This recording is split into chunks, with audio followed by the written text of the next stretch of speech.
information, sales and cost of sales here.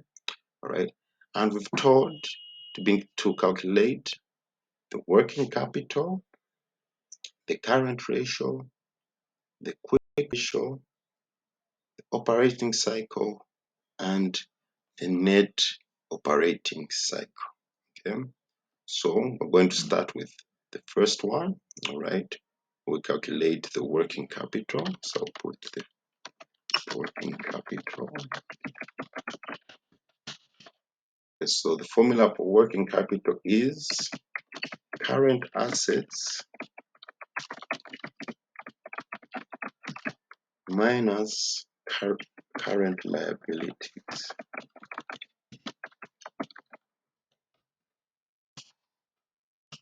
So all this information, we can extract it from our balance sheet.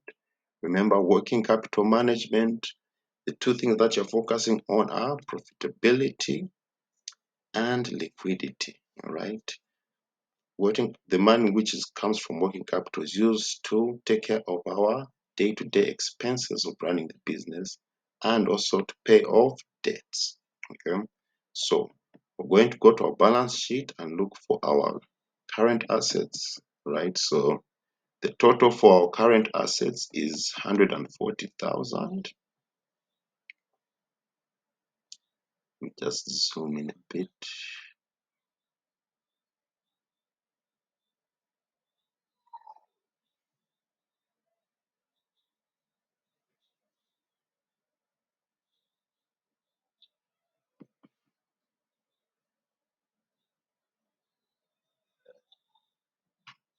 Oops. Okay.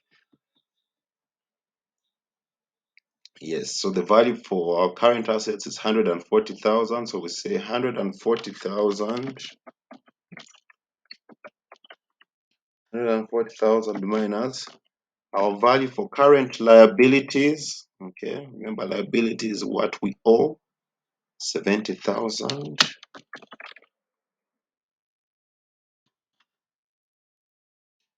Okay, so we're going to 140,000 minus 70,000 equals 70,000.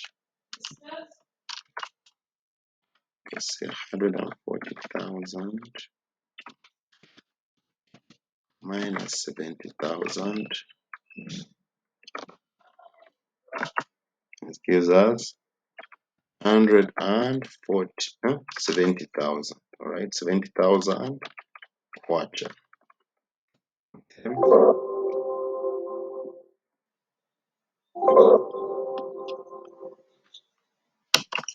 Just put 70,000 kwacha. All right. So that is our working capital. Let me just underline it and make it bold. So we took our current assets minus current liabilities. That's part one. All right. We go now to part two. It told us to find the current ratio. All right. The current ratio. Right. So the formula for the current ratio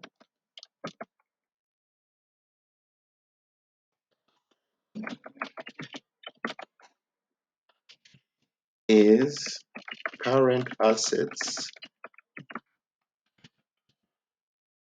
divided by current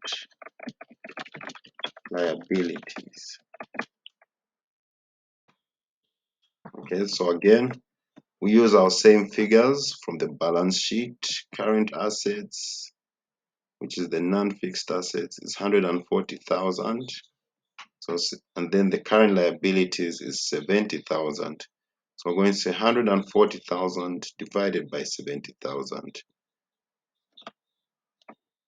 That will give us 240,000 divided by 20,000. That's going to give us 2. Okay.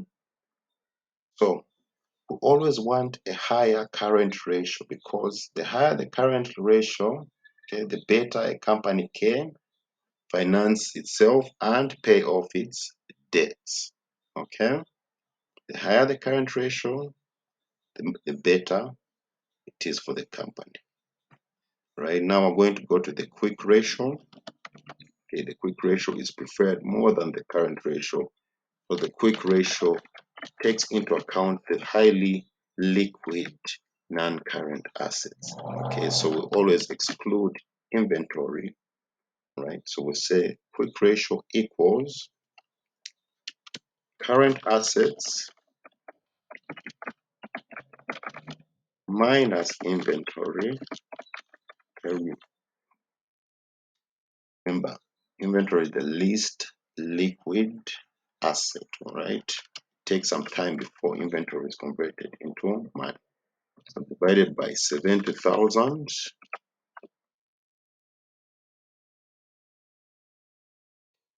All right, so our current assets are 140,000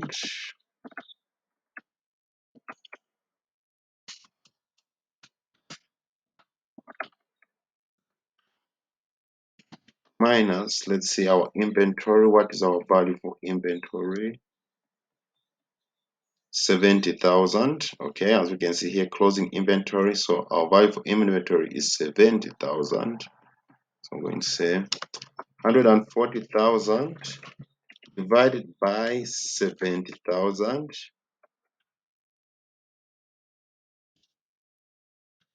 divided by 70,000, right?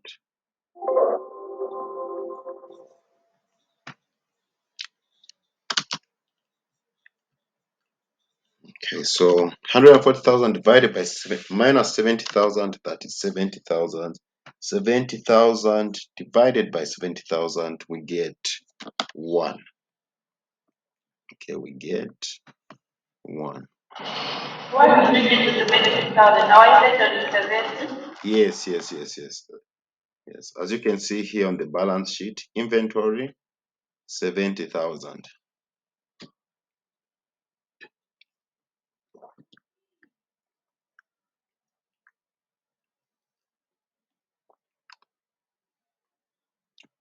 All right. Now we are told find the operating cycle. All right. The time between the time between when we purchase inventory and get cash collected from the sale of that inventory. Okay, that is the operating cycle. So we're going to need to calculate first our inventory turnover days, our trade receivable days, and our trade payable days. Okay, so we're going to start with first our inventory turnover. All right.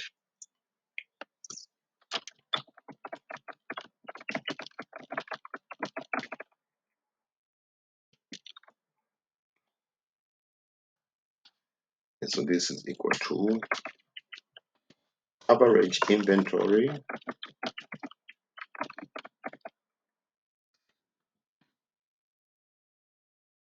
divided by cost of sales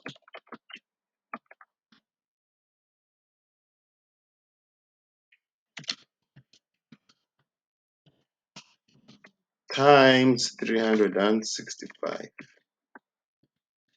Okay, so we're going to see what is our value for. So since we just got one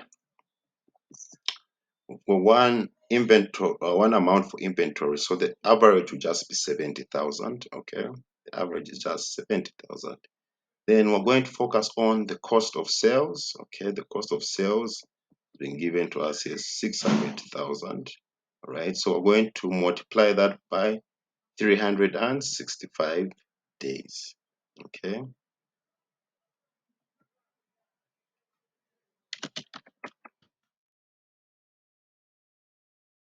so we're going to say 70,000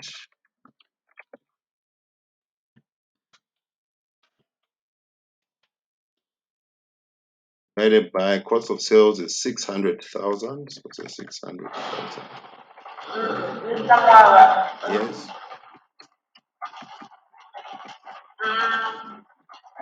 Inventory turnover days is equal to average what? average inventory divided by cost of sales.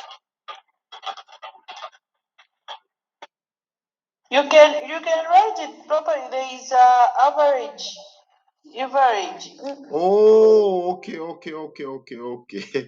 Okay, never wrote it proper. Yeah, sorry about that. Sorry.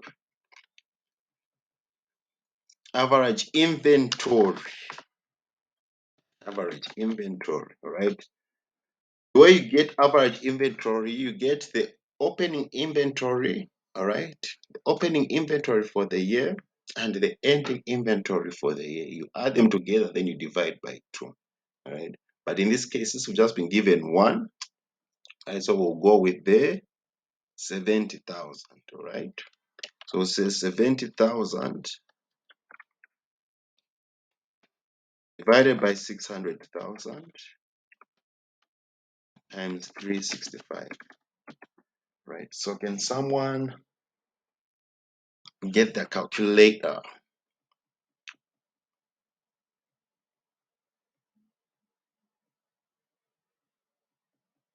When finding the average inventory, you add the open inventory plus the closing inventory, then divide by 2. Yes.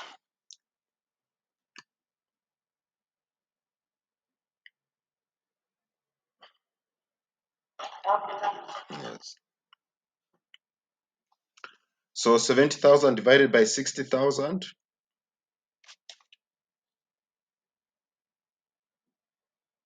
600,000. 70,000 divided by 600,000.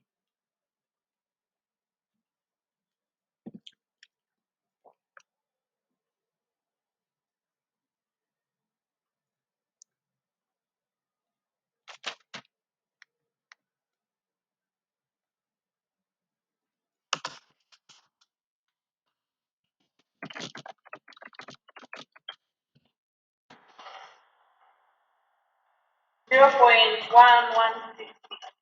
Times 365.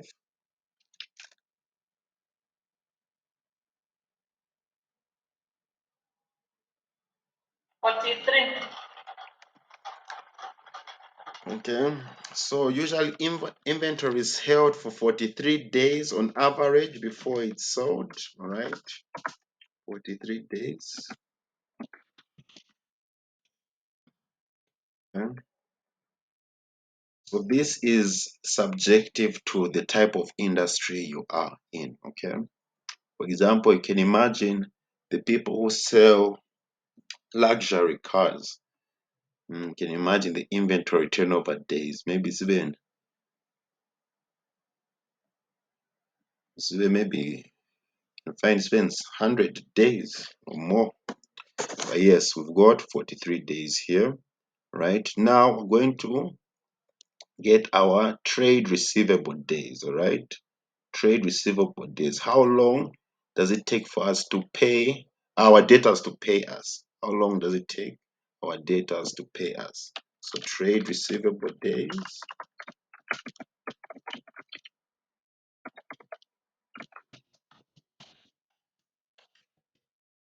equals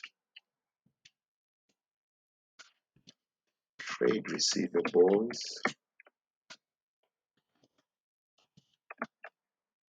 divided by credit sales. So if you are not given a figure for credit sales, you can use the normal sales revenue. Okay. You are not given a figure for credit sales. Okay. Times 365. Right. So our receivables here, how much are our receivables? 60,000. Okay. 60,000 from our balance sheet.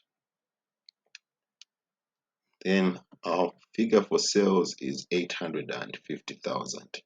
So we're going to say 60,000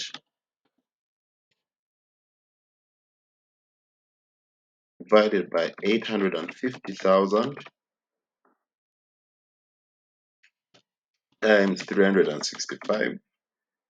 And when we get our calculators, this is a practical course, so you have to also fill the calculations. Yes, so 60,000 divided by 850,000 times 365.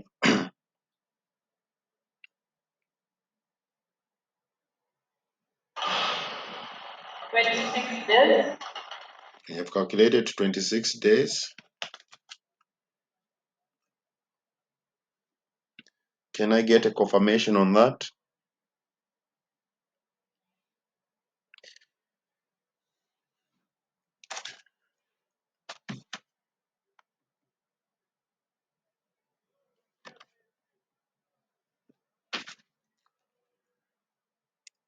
Let me just confirm on my calculator. 6.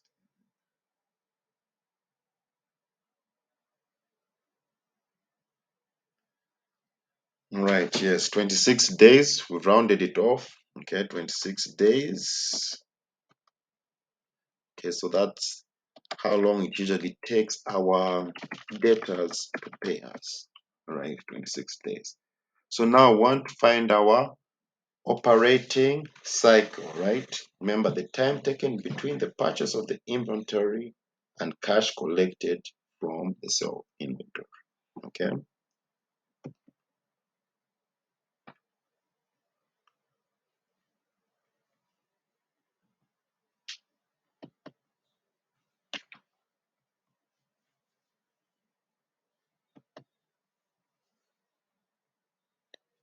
Okay, that's number 5.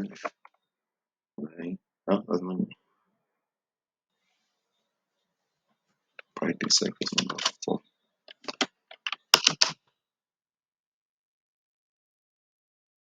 Operating cycle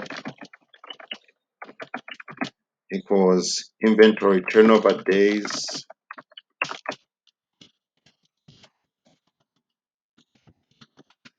plus or trade receivable days, trade receivable days. All right, so I'm going to say 43 plus 26, we should get 69.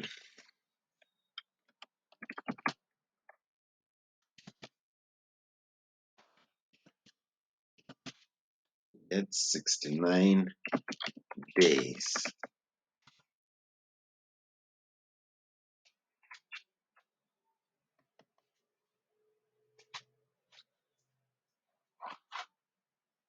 All right, and then finally we have to get our net operating cycle. All right, the length of time between paying for inventory and getting the cash from the sale of inventory, right?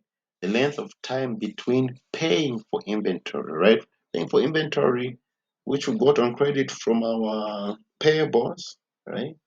And the time when cash is collected from the sale of inventory. That's what the net operating cycle is.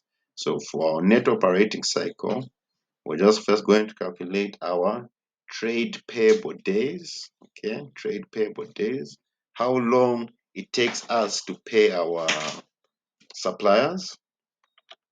Okay, so say trade payable days.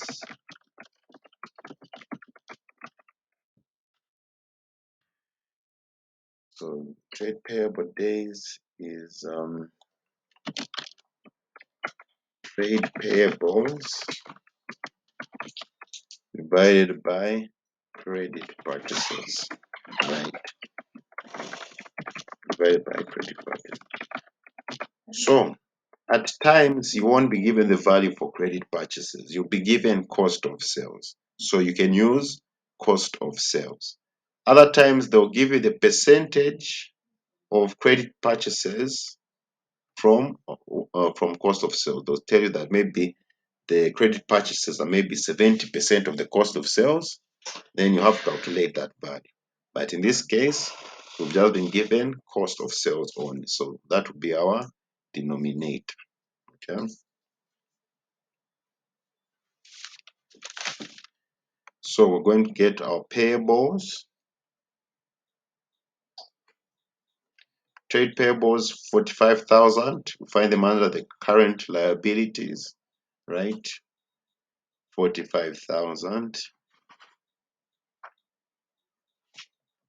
let's say 45,000. So divided by their cost of sales, which is 600,000. So 45,000.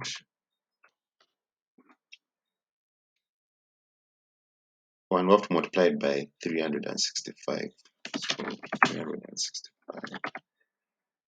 Right. So 45,000 divided by 600,000 times 365. Okay. And I get a figure.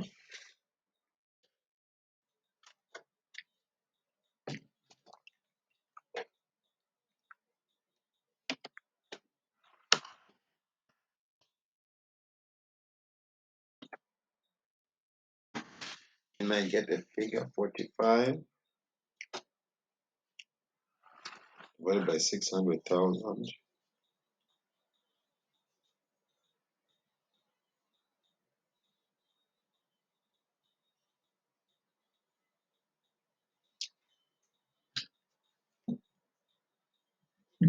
Twenty-seven. 27 days, correct. Because we found 27.3, so we just round it off to 27 days. That's how long it takes us.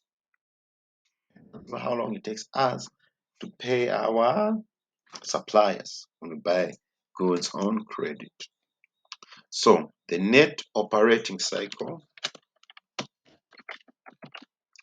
sometimes called the cash cycle, the net operating cycle, it's called the cash cycle.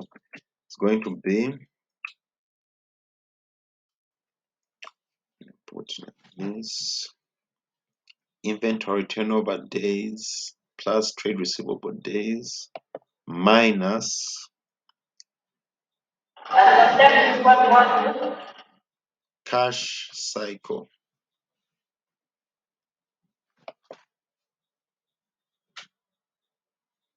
Inventory turnover days plus trade receivable days minus trade, this minus to look big, minus trade payable days, trade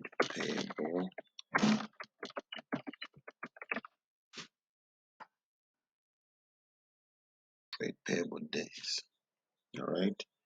So we already found 69 days. So we're going to say 69 minus 27 days. All right. So 69 minus 27, that's going to be 42. 42.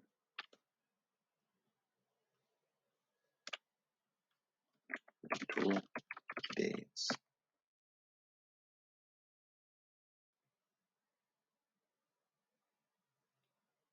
Right, so it's basically takes 42 days when we pay for inventory and collect cash from the sale of inventory.